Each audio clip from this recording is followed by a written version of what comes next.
अस्सलाम वालेकुम dear students, मैं हूं आपका टीचर राजा जवाद अहमद मीरबर और आप देख रहे हैं मेरा यूट्यूब चैनल राजा जवाद अहमद मीरबर। आज हम जो वीडियो जिस पर बना रहे हैं वो है फिजिक्स चैप्टर नंबर 3 क्लास 11 और उसका जो टॉपिक है वो है जो string motion motion of body connected by string. Case 1 जो है वो हमने बना दिया है।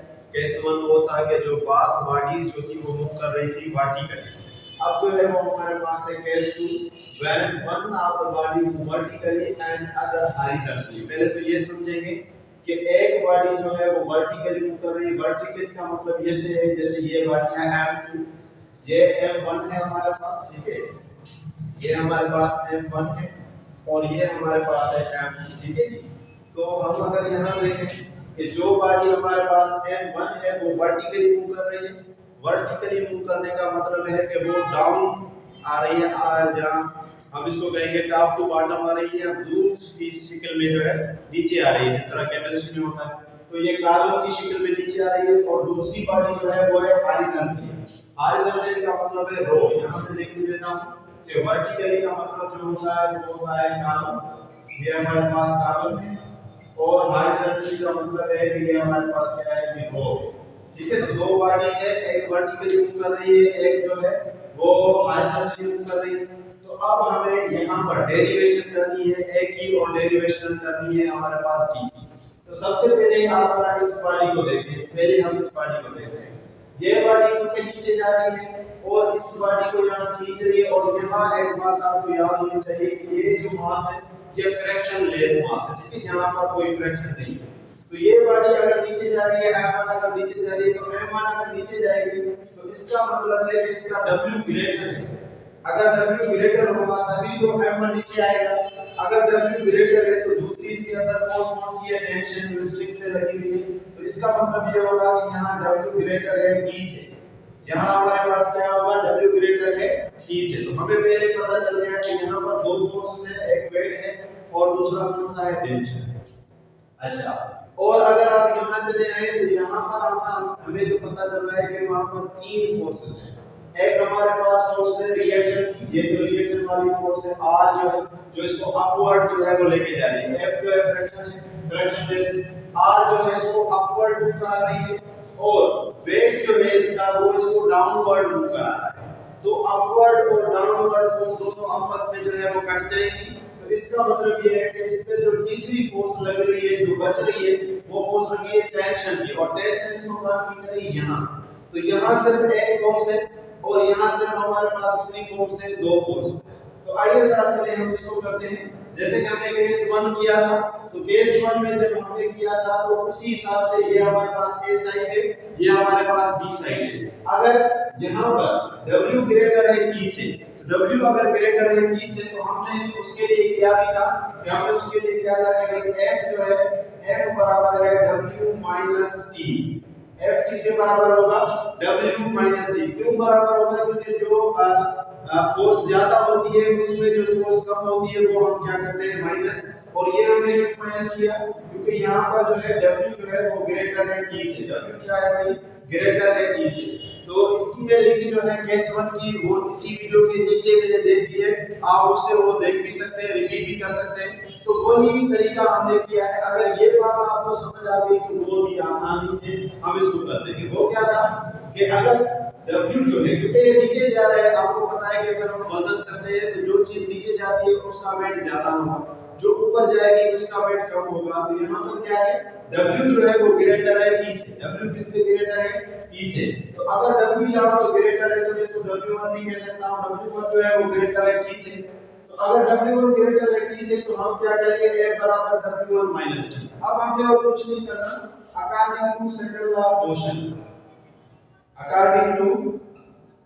according to second law of motion। अगर हम according to second law of motion की बात करें तो बहुत ही आसानी से हमें पता है कि F बराबर होता है m a के। F किसके बराबर होता है, m a के। F किसके बराबर होता है भाई, m a के। और यहाँ पर m1 है तो मैं इसको लिखूंगा कि ये m1 हो गया। और W किसके बराबर है, W1 बराबर है m1 G के। W1 किसके बराबर है, m1 और G के। अब जो हमारे पास इक्वेशन है ये मैं दोबारा लिख देता हूं कि क्या है भाई, F बराबर है W1 माइनस T। तो जहां F है वहां मैं पुट करूंगा M1 है, तो यहां पुट करेंगे M1 है, ठीक हो गया। जहां W था वहां हमने क्या पुट किया M1 है, और जो सॉरी जहां F था वहां हमने क्या पुट किया M1 है, और जहां W है वहां हमने क्या पुट करेंगे M1G, और ये हमारे पास हो जाएगा माइनस T। ये हमारे पास हो गई इक्वेशन 1। बहुत ही आसान है, मैं इसको आपको दोबारा समझा देता हूं कि किस तरह हमने इसको किया। सबसे पहले हमें पता है कि ये जो है पुली जो है, इस पुली से ये जो मास बनेगा डाउनवर्ड जा रहा है। अगर डाउनवर्ड जा रहा है तो इसका मतलब है इसका वेट ज्यादा है। वेट ज्यादा है किससे? टेंशन से। वेट ज्यादा है टेंशन से। तो जब वेट ज्यादा है टेंशन से तो हम इसको किस तरह लिखेंगे कि भाई F बराबर है W1 - T। क्यों? क्योंकि वेट ज्यादा है T से। तो वेट अगर T से ज्यादा होगा तो हम W में से यानी ग्रेटर में से जो कम वैल्यू है उसको माइनस करते हैं। अब according to second law motion F बराबर है M1A के और W1 बराबर है M1G के। तो वही इक्वेशन मैंने लिखी, और जहां पर F था वहां हमने लिखा M1A, जहां पर W था वहां हमने लिखा M1G और T वैसे।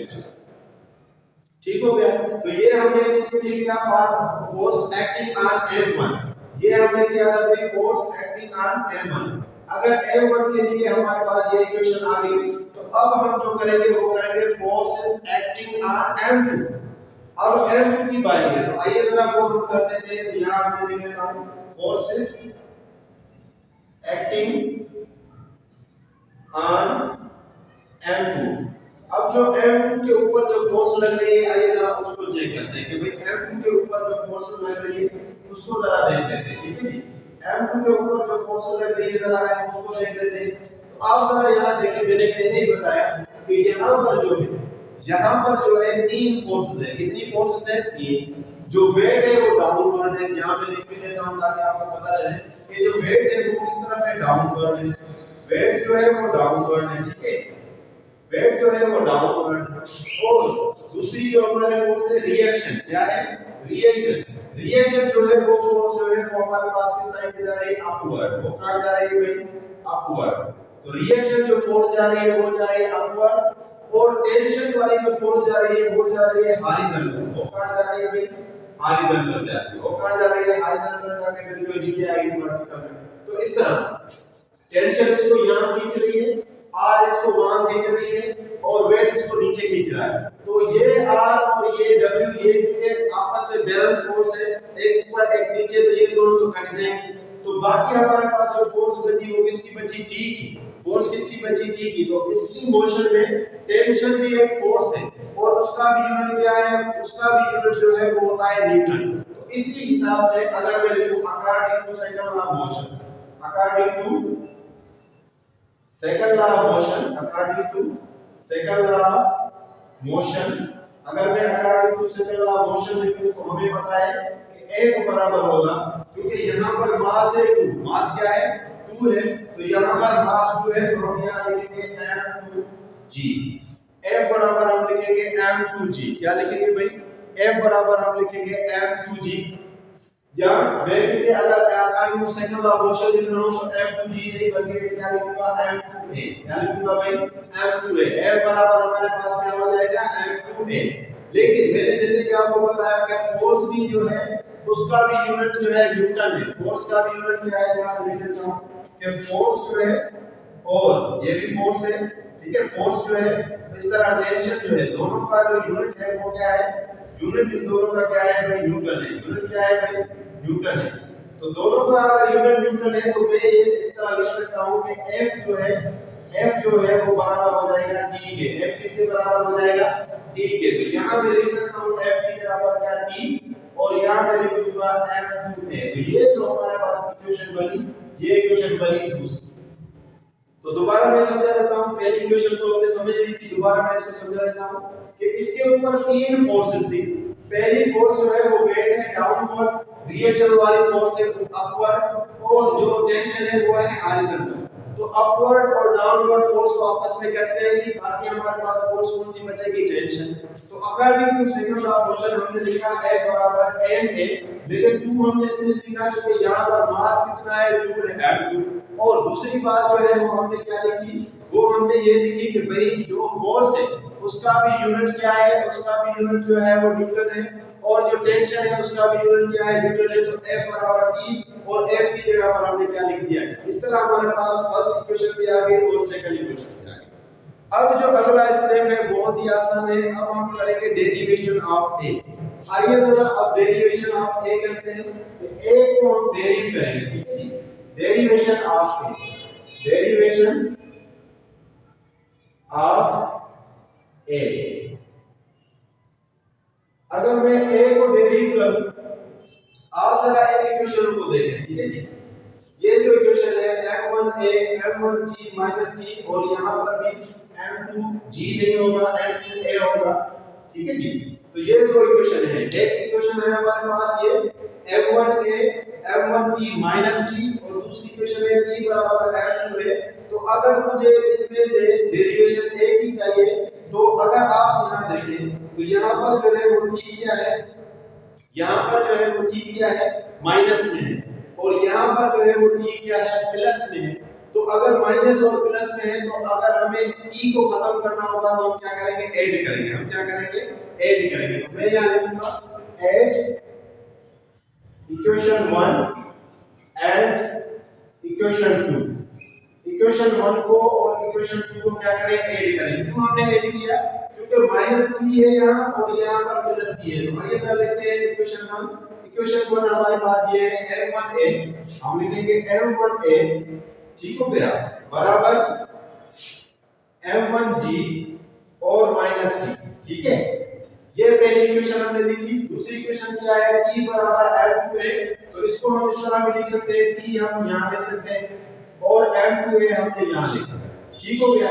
t को हमने उस साइड लिखा, t वाली साइड, और m2 को यहां लिखा और ऐड कर रहे हैं। तो ऐड में आपको पता है कि साइन चेंज नहीं होती, ऐड में आपको पता है कि साइन चेंज नहीं होती। तो आइए जरा ऐड को करें। तो ये होगा m1a, ये होगा m1a और ये होगा प्लस का m2a, ठीक हो गया। और यहां t तो t में कैंसिल हो गया, t को अगर मैं t के साथ कैंसिल कर दूं तो इस तरह हो जाएगा, t तो t में कैंसिल हो गया। बाकी हमारे पास क्या बचा, m1g, क्या बचा भाई, m1g। अब यहाँ a है, यहाँ भी a, तो मैं लूंगा टेकिंग a कॉमन। यहां से मैं क्या करूंगा, taking a common, taking a common. अगर मैंने टेकिंग a कॉमन ले लिया तो इसका मतलब ये हुआ कि यहाँ पर अब a कॉमन हो गया, क्या बचा m1 और m2, और यहाँ पर क्या बचा m1 और g, यही बचा ना। यहां अगर आप देखें तो मैंने वो कुछ भी नहीं किया। इन दोनों इक्वेशंस में मैंने क्या किया, टेकिंग a कॉमन, a मैंने कॉमन लिया। जब a मैंने कॉमन लिया तो बचा क्या, m1 और m2 बचा। m1 और m2 अब मुझे नहीं चाहिए, मुझे a चाहिए। तो m1 और m2 यहां पर हो रहे हैं मल्टीप्लाई, अगर वहां जाएंगे तो क्या होगा, डिवाइड। तो इसको अगर मैं इस तरह लिखूं तो लिख सकता हूं a बराबर m1 प्लस m2 मल्टीप्लाई जी। तो ये जो हमारे पास इक्वेशन बनी, इस इक्वेशन का नाम है डेरिवेशन ऑफ ए। जब एक जो है हमारे पास बॉडी हो वो मूव कर रही हो वर्टिकली, और दूसरी जो बॉडी हो वो हमारे पास मूव कर रही हो हॉरिजॉन्टली। तो आइए जरा मैं इसको दोबारा आपको रिपीट करके समझाता हूं, फिर हम जो है डेरिवेशन करते हैं टेंशन का। वो तो इससे भी आसान है, बहुत ही इजी। आइए जरा देखते हैं कि मैंने इसमें क्या किया कि ऐड किया इक्वेशन 1 को और इक्वेशन 2 को। इक्वेशन 1 हमारे पास क्या है, m1a m1g d, वही मैंने लिखा। और इक्वेशन 2 क्या है, t बराबर m2a। तो t को मैंने t वाली साइड लिखा, m2a को m2a की वाली साइड। t में कैंसिल हो गया, यहां बचा m1a और यहां बचा m2a, तो वो दोनों प्लस में लिख दिए। और यहां क्या बचा, m1g। अब मुझे a चाहिए तो मैंने टेकिंग a कॉमन लिया, तो यहां से m1 बचा और m2 बचा। ये यहां पर मल्टीप्लाई हो रहा था, अगर ये यहां चला जाए तो क्या हो जाएगा, डिवाइड। तो इस तरह मुझे इक्वेशन a मिल गई, या वैल्यू ऑफ a मिल गई, ठीक है। वैल्यू ऑफ a मिल गई। अब हम करेंगे डेरिवेशन ऑफ t। तो डेरिवेशन ऑफ t के लिए मैं थोड़ा इसको जो है वो मिटाता हूं, यहां से यहां इंशाल्लाह आ जाएगा। यहां से मैं इसको जरा मिटाता हूं, ठीक है। डेरिवेशन ऑफ t, और इसको जरा ऊपर लिख लेते हैं, ठीक है, क्योंकि थोड़ी जगह कम होगी। तो मैं जब रिपीट करूंगा दूसरी मर्तबा तो यहां से हम इसका काम कर देंगे। तो ये w ग्रेटर था t से, ये यहाँ हम जो है इसको बोर्ड, क्योंकि हमारे पास थोड़ा छोटा है, बड़ा इंशाल्लाह ले लेंगे। चलो, तो अब जो है वो हम करेंगे डेरिवेशन ऑफ टी। ठीक है जी, तो डेरिवेशन ऑफ टी आइए जरा लिखते हैं, derivation of T. Derivation of T में अगर आप देखें तो हमारे पास इक्वेशन क्या है, टी बराबर है m2a, इसके बराबर है m2a। तो यहाँ और कुछ नहीं करना, ये जो a की वैल्यू हमें मिली है वो करना है पुट। तो पुट करें, बस क्या करें, पुट a बराबर किसके बराबर है, m1 प्लस m2 और g। ये वैल्यू जो है वो सिर्फ क्या करें, आप पुट करें, ये वैल्यू जो है वो क्या करें, आप पुट करें। तो आइए जरा हम इसको पुट करते हैं, कोई मसला नहीं, इसको जब पुट करेंगे तो आइए जरा देखते हैं। m2 तो वैसे का वैसा, m2 वैसे का वैसा, और ये जो g है वैसे ये मल्टीप्लाई किससे है, ऊपर वाले नंबर से। तो इसको जरा हम इस तरह लिख लेते हैं, कोई इस तरह नहीं, इसको हम इस तरह लिखते हैं क्योंकि ये g ऊपर में है, ये g कहां है, ऊपर में, तो इस तरह हम लिख लेते हैं। तो इसको भी हम इस तरह लिख लेते हैं, ठीक है जी, ताकि आपके लिए आसानी हो, कि ये ना समझें कि ये जी नीचे की तरफ है, ये ऊपर वाली तरफ है। तो m2 वैसे का वैसा, a अगर मैं पुट करूं तो a की वैल्यू क्या है, m1g, और नीचे क्या है भाई, m1 प्लस m2, क्या है, m1 प्लस m2। तो अगर मैं इसको और तरतीब करके लिखूं तो हमारे पास जो वैल्यू आएगी m1 m2g divided by m1 plus m2। तो ये हमारे पास जो इक्वेशन आई, ये हमारे पास इक्वेशन आई टेंशन की, और ये जो हमारे पास इक्वेशन आई एक्सेलरेशन। मैं एक दफा फिर रिपीट कर देता हूं, पूरा जो है वो हो गया है, लेकिन आसानी से आपको समझ आए। पहला केस जो है वो 1 था, हमने किया था, उसमें बात बॉडीज मूव कर रही थी वर्टिकली, लेकिन इसमें जो है एक बॉडी मूव कर रही है वर्टिकली और दूसरी बॉडी मूव कर रही है हॉरिजॉन्टली। वर्टिकल का मतलब होता है column, top to bottom, horizontally का मतलब होता है रो। तो ये पिक्चर है, एक फ्री है, उसके साथ m1 जो है वो वर्टिकली जा रहा है, m2 हॉरिजॉन्टली जा रहा है। m1 पर जो फोर्स लग रही है वो वेट है, और वेट जो है वो m1g के बराबर है, लेकिन क्योंकि ये नीचे आ रहा है इसका मतलब है w ग्रेटर देन t है। जब w ग्रेटर देन t होगा तो फॉर m1 या फोर्स एक्टिंग ऑन m1 हम लिखेंगे F बराबर है w1 माइनस t। ऐसा आपने क्यों लिखा, क्योंकि w ग्रेटर है t से, जो ग्रेटर होता है उसमें से लेस फोर्स माइनस करते हैं। अब according to second law of motion F बराबर है m1a, m1 इसलिए क्योंकि मास हमारे पास m1 है, और w1 किसके बराबर है, m1g, क्योंकि मास हमारे पास m1g है। अब जहां F है वहां लिखिए m1a, जहां w है वहां लिखिए m1g, और t वैसे का वैसा। ये इक्वेशन 1। अब जैसे हमने फोर्स एक्टिंग ऑन m1 किया, अब फोर्स एक्टिंग ऑन m2 अगर हम करेंगे तो उसके लिए जरा देखें कि यहां पर हमारे पास तीन फोर्सेस है। कितनी फोर्सेस है, तीन। एक वेट वाली फोर्स डाउनवर्ड, रिएक्शन वाली फोर्स अपवर्ड, तो ये दोनों आपस में कट रही है। एक फोर्स जा रही है हॉरिजॉन्टली, तो वो फोर्स किसकी है, टेंशन की। तो सिर्फ एक ही फोर्स है। तो according to second law of motion F बराबर m2 है, लेकिन हमें पता है कि यूनिट फोर्स का और टेंशन का दोनों का सेम है, न्यूटन है स्ट्रिंग में, तो इसलिए F बराबर T कर दिया और T बराबर हो गया m2। तो पहली इक्वेशन और दूसरी इक्वेशन में मिल गई। अब हम चाहते हैं डेरिव करें इक्वेशन A को, यानी डेरिवेशन आप करें A की, तो उसके लिए हम इन दोनों इक्वेशनों को ऐड करेंगे। क्यों, क्योंकि जहां तो A खत्म हो जानी चाहिए या T खत्म होनी चाहिए। A मालूम कर रहे हैं तो T को खत्म करना पड़ेगा। तो T अगर खत्म कर रहे हैं तो यहां देखिए माइनस का है और यहां प्लस का है, तो ऐड करेंगे। इक्वेशन 1 ऊपर लिखा, इक्वेशन 2 नीचे लिखा, T में कैंसिल हो गया, इन दोनों को ऐड करें, m1 और m2 बन जाएगा। यहां m1g बचा, यहां से a कॉमन है तो बचेगा m1a और m2। फिर m1 और m2 मल्टीप्लाई हो रहा था, इसको नीचे ले आए तो ये हो जाएगा डिवाइड। तो ये जो इक्वेशन हमें मिली डेरिवेशन वो किसकी मिली, a। अब आएगा टेंशन के ऊपर, derivation of t। Derivation of t very easy है। ये जो हमारे पास इक्वेशन मिली है t बराबर m2a, वो वैसी की वैसी, जो a की वैल्यू हमने यहां मालूम की, वो a वाली वैल्यू यहां हमने सिर्फ पुट की है। यानी जहां a था वहां लिखा m1g और m1 और m2, m1 और m2 को मल्टीप्लाई करके d के साथ लिखा और नीचे में से d। तो इस हिसाब को, इस सवाल को बहुत बड़ा प्रैक्टिस करें, बहुत इंपॉर्टेंट है।